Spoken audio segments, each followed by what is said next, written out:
changing gears now a little bit to taking what you're doing by perfecting the way you're using your body to play with different sticking patterns.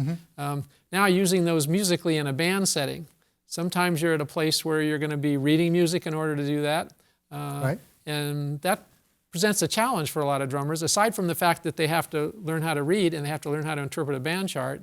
They have to do it as if they were not reading and interpreting a band chart, as if it was That's really... what you want to do. That's what you want to do, right, right. It's like the old joke of, you know, how do you get a guitar player to turn down? You put a chart in front of him. We love that here at Drumtown. I want to say to Marlon, by the way, he stayed up all night in the Netherlands to watch this show, so let's have a shout out to Marlon. I'm not sure I can get your last name right, but thanks for hanging in there with us, right? Appreciate it. So once you get to the point where you're a drummer, a young drummer is in grade school, he's getting into middle school. In some cases in middle school, definitely in high school, Sure. He'll be in a jazz band situation. So he's learned how to read regular classical Concert band orchestral music or marching band music, yeah. And if they haven't, Joe Piccaro and Ralph Humphrey, I join in a little bit too. Greg Bissonet's in them a little bit too. There's a great course here on Drum Channel that will teach you how to read painlessly. It's really kind of fun because you can play along with us while you do it. Of course, if you have private instruction, that's a huge key, and we're a big advocate of that here on Drum Channel too. But what we're going to talk about now is interpreting a chart, and within 6 to 8 weeks, you can learn how to read well enough to get to this level. And this is the way Chad breaks it down for us. And so you can be in a situation where, we call it a studio circumstance, but it would be where somebody's putting something up in front of you and expecting you to reproduce that. Play it for the first time. Yeah. You're sight reading a chart. So we picked a chart that you have actually in your course. Yes, this is going to be our through the big band or jazz ensemble course. And the whole point of it is really to make it easy, to make your life easy. And I just want to first say don't be intimidated if you're a young drummer about reading. It's so much simpler than, it's not like learning a new language. It really isn't. It's not complex because there's so much repetition. It's more like learning a couple paragraphs of a book, not Great way to put it.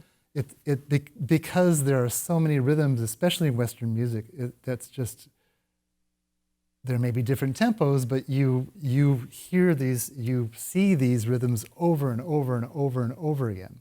And it's just making yourself look at these things. And there's different ways to do it too. There's, you can look at a rhythm even as like a picture.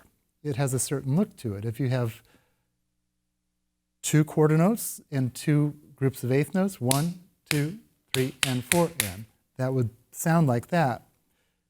That has a look to it. And what happens with repetition as you're studying this stuff, you memorize the look, and it's like learning, it's a rhythm word.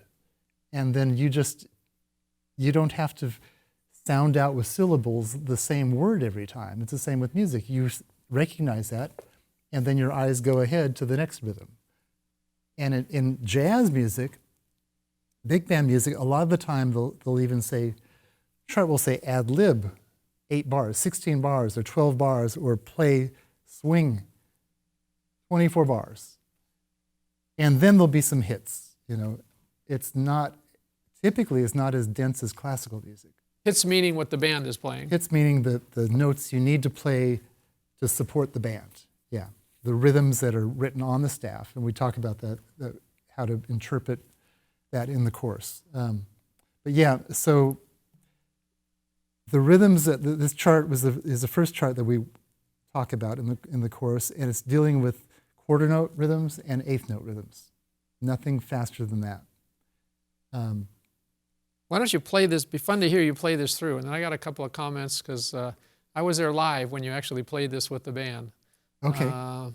We did some performance at Chad's father's middle school. This is not one of those charts. This is not one of those charts, but this is just I did a little mock-up MIDI cheesy band kind of thing and wrote this piece as an exercise.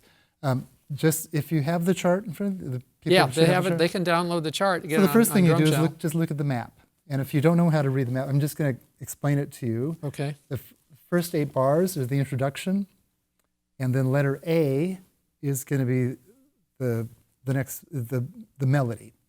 It's usually a verse. Sometimes it's a chorus, but we have. If I was sight reading this, I would just look, how many bars in letter A? Well, there's 12 bars. Could be a good chance it's a blues, because the 12-bar phrases are typically blues. So when we're in jazz, I'm about 90% sure, even not hearing it, it's probably a blues. That repeats. So we have 8 bars in the introduction, then we have 12 bars, then we have, that repeats again, another 12 bars of the same thing. Then we go on to letter B, the next section. It would be a chorus or a bridge or something. It's not going to be the same as letter A. That's 12 bars. There's some quarter note hits. They're written right on the staff, so I'm going to make a big deal out of those, probably a crash cymbal and snare drum or bass drum. I'm going to play time through the rest of it. Then letter C, it says like intro, so it's going to be the same vibe as the introduction. So that's 8 bars. Then we go back to the introduction again, because it says DC, so the map is to play letter C, then go to the beginning. And where it says fine, that's the end of the piece. So that's it.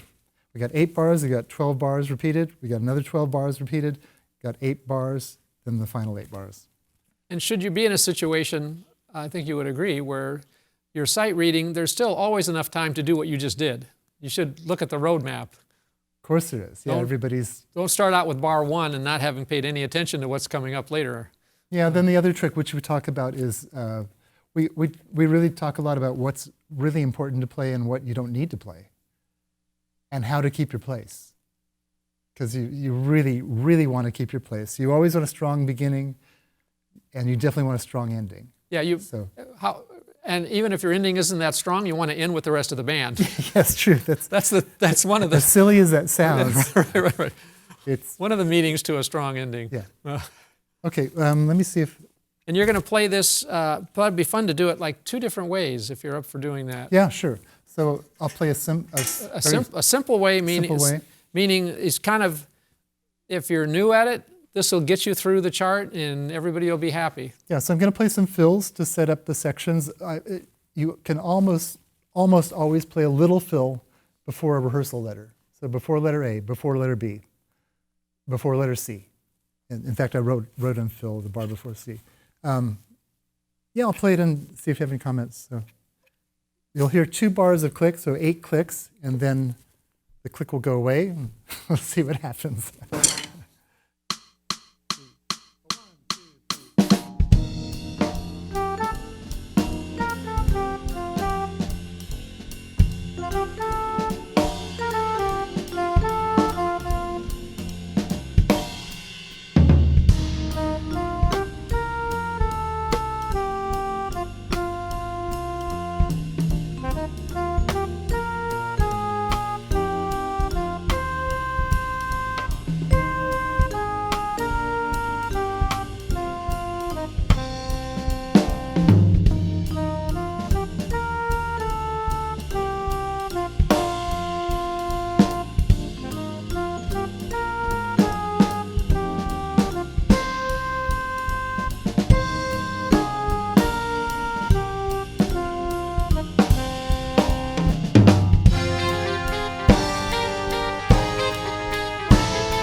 Did the job. I'm not hearing the whole song in here, by the way. Sure, I'm hearing Chad playing, but I know it very well. Now you do, yeah. Yeah, so it was just kind of making some of the hits, but you don't need to play all of them. On the melody at A section, there's melody 1, 2, 3, 4, 1, and 1, 2, 3, 4.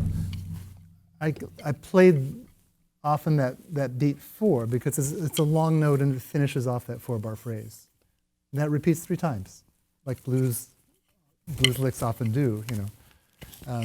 This is a great example when we were at the middle school of, as we often hear, if you have a great drummer and a mediocre band, you have a mediocre band. If you have a mediocre band and a great drummer, you have a great band. And the difference that Chad made in the middle school band that had a good middle school drummer was taking it to another level. So even listen to this chart. You can play it again, maybe just kind of full out. Sure. 2 things that impressed me when I was hearing you go through this when we were setting it up before we went live was how much you made this type of a chart swing. I mean, it's not a band, so they're not breathing, but you take the liberty to somehow. It's a track. It's all synthesizers. It feels like it's floating a little bit. So I don't know how you do that, but I like to find out when you get through playing it. The drummer can do that. You have so much control over the feeling and the mood of the music as a drummer. I mean, even when it's freeze-dried, to use Frank Zappa's term. What did he say?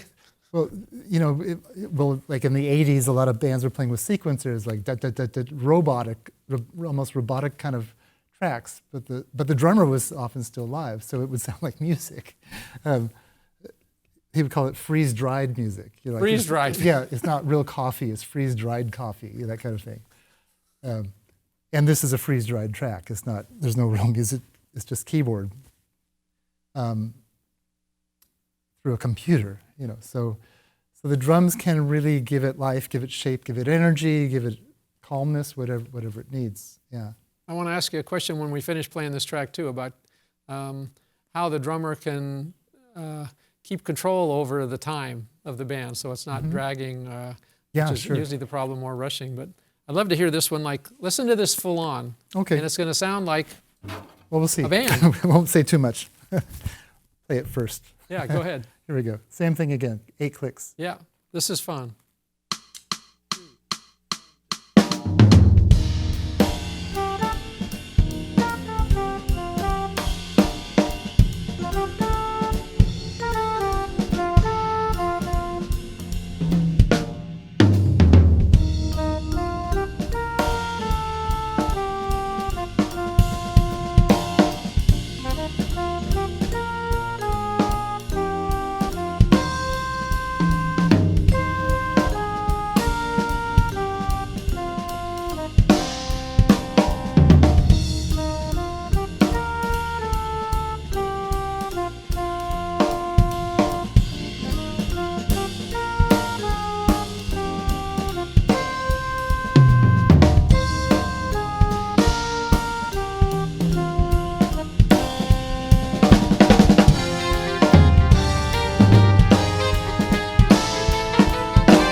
So a little different. Well, I would say more than a little different, yeah. Okay. They both worked in terms of a nice feel, because that's what you have. But as far as what you were adding to the actual kicking the track, becoming more part of the composition, I guess is what I would say. Right, playing more of it, giving us, maybe even a more energy in the letter B, the peak of the tune, because that's forte. The other thing you look at the chart is the dynamics. What about time when you're, as drummers will be practicing to the different tracks that we have, and there's a bunch of them that you'll be able to practice along with when you learn this. The track is there and it keeps going and it has a tempo unto itself to keep you kind of going. So the shock when you get with an actual young band is how come they didn't keep it all even? The negotiation of time, yes. What is your thought about how a drummer can do everything we're talking about here, but sometimes young bands are like dragging a bus up a hill because they want to slow down. Well, the bigger the group is, the more it typically wants to slow down. Sometimes some figures are rushed too. Yeah. So by the way you play, you're going to. For me, I'll play differently if I'm playing with the junior high group, obviously, than if I'm playing with the Tom Kubis big band or the pro guys, because those horn players, being that mature, they've worked out the time, And I got to play with Bill Watros's band when I was like 19 and 20 years old, and he was a phenomenal jazz trombone player, and had kind of a mostly a college age band, but there were kind of hot shots like Gordon Goodwin and Jim Koch, all these great, Eric Marienthal, John Patitucci, all these great guys. Bill had this thing where he'd take a shout chorus sometimes and he just had a visual cue, which meant the rhythm section stops. And he would do it on the gig. Just so the shout chorus, all of a sudden the rhythm section stops, so they play the shout chorus by themselves and he'd cue us back in. So they got really good at playing without a rhythm section, keeping the time going. But yeah, so any time if you're in a band and the time gets a little bit loose, like the rhythm section, if it's a pro band, the rhythm section players get really simple, really fast. If you're playing if previously I'll take a swing beat.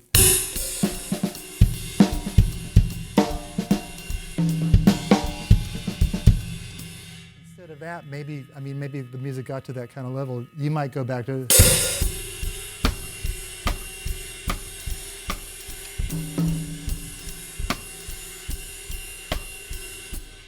Yeah, you're not changing the feel, but you're playing in a way that dialing it in kind of for everybody. You're making it really obvious.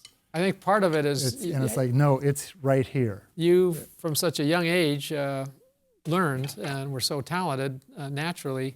A lot of young drummers, I think they just have to have the attitude to take the chance to, like, I'm right. Feels like it needs to be pulled together. Feels like it's slowing down. I want to keep it. Well, you have to realize it's your band. There you go. As a drummer. I mean, say that again. That's very important. No, as a drummer, it's because you have so much control over the tempo, the pulse, the attitude of the song. If like the band, in a live band, if I played letter B like that, the whole band would come up with energy versus the first version that I did. What you do affects everybody in the band directly. You're the conductor. You're doing it musically on whether they know it or not, right? Whether they know it or not. But it's true, even in a rock band, or if you're backing up a singer, typically if the singer is not happy about something, if something's too not the right mood or dynamic or tempo, often they come up to the drummer because they know by the drummer changing something, that's going to affect the music quicker than anything. Sure. Quicker than even talking to the keyboard player, musical director, usually goes through that route, but still. Talking about your experience with bands, a short clip here, it's like just a few seconds, but Louis Bellson told a story about being in Benny Goodman's band. And this is something that I think if young drummers are in a band, they might encourage the band leader to do, because you've heard Louis Bellson talk about what Benny Goodman did, so you can blame it on me if they say they don't want to do it. But let's take a look at this really quick, and it's kind of right up your alley. This is just a couple seconds long. Check it out. He rehearsed the band. First of all, everybody showed up. Then he took the 5 saxophone players with nobody else. No bass, no drums, no guitar, just 5 saxophones. Who's the Benny? Benny. And he'd go through a whole arrangement Yeah. And we, in rhythm section, would have to sit there and listen to him. And he was keen. Jimmy appreciated the way he looked at everybody. If he saw a guy doing this, and the tempo was really bump, bump, bump, then he'd say, "How can you do that? You're beating up one tempo with your leg, and another tempo on the bass drum." But then he'd take the brass section, trumpets and trombones, and do the same thing with them. Then finally, he put them together. That's Just it. 5 saxes and a brass. And they didn't need anybody at all. They were swinging hard and right. Everybody was in time. Because they told me the first time the Basie band went to Europe, because of the freight and the excess weight, they didn't even take the band book. Really? Really? Man, Yeah. So, I mean, that's getting to know your songs. Fabulous. Couldn't be a better explanation, huh? What a innovator and lovely man, Louis Bellson. No Boy. question about that. That's from a roundtable we have here on the site with Louis Bellson, and Remo was in it, Harold Jones, Jim Keltner, Frank DeVito, I think sat in on that also, talking a lot about his life and the experiences they all had back in the day. Chad, I thank you so much, and Thank you, what you're Don. going to see right now, as we thank you for joining us, is about Chad and the family. It's actually one of the premier, I think, shows that we have on Drum Channel that I'm most proud of. There's a lot of funny things in there. There's a lot of insights. There's a lot of playing, too. We have a whole band put together. So you'll learn about his siblings and his mother and father, who I had out here before they all came out so I could get some dirt on the family. And so we know all the little inside things of what happened at the Wackerman household. So check the whole show out, but watch it right now. We're going to give you a little bit of a trailer of it. And thank you for joining us. Thank you so much, Don. Thank It's been you. a pleasure as always. Oh, love it. And have you back here again soon. The Wackerman method, the Murray Spivak method by Chad Wackerman, which is a bit of the Wackerman method, by the way. It's a little and the new tweak, course yeah. that we have coming out, which is going to be interpretive reading big band charts. Right. And it'll allow you to transcribe anything you want, which we can't forget about mentioning that. The ability to read will allow you to gather more information. I think more drummers get gigs by transcribing things and learning the shows than they do probably by reading shows. Well, also, sometimes there is, and it works the opposite way. Sometimes there's no music and you make your own charts. Yeah. To get you through the gig that you. Exactly. Yeah. We'll see you next time. Great. Yeah, we'll Thank see you again real soon. Thank you, Don. Check this Thank you, out, the everybody. Wackerman family.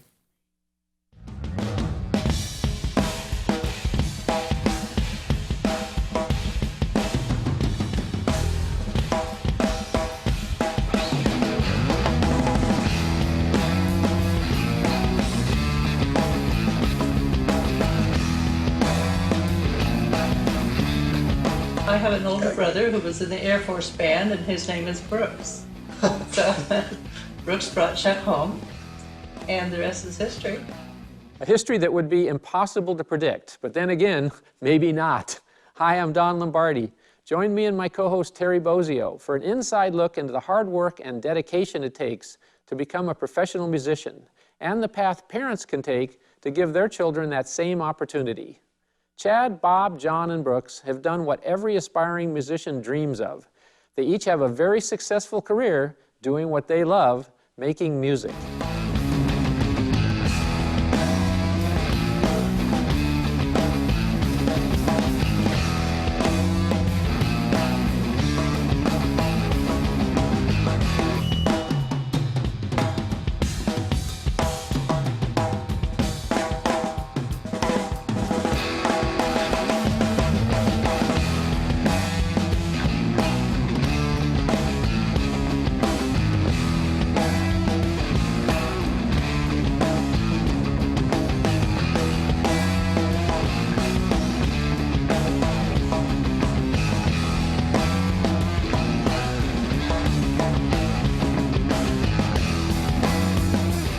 The odds of four brothers being so talented might first be dismissed as their DNA or just luck, until you hear their story and meet their amazing parents, Chuck and Barbara. Their love and dedication and work ethic left nothing to chance. If their kids wanted to be professional musicians, Chuck made it their destiny.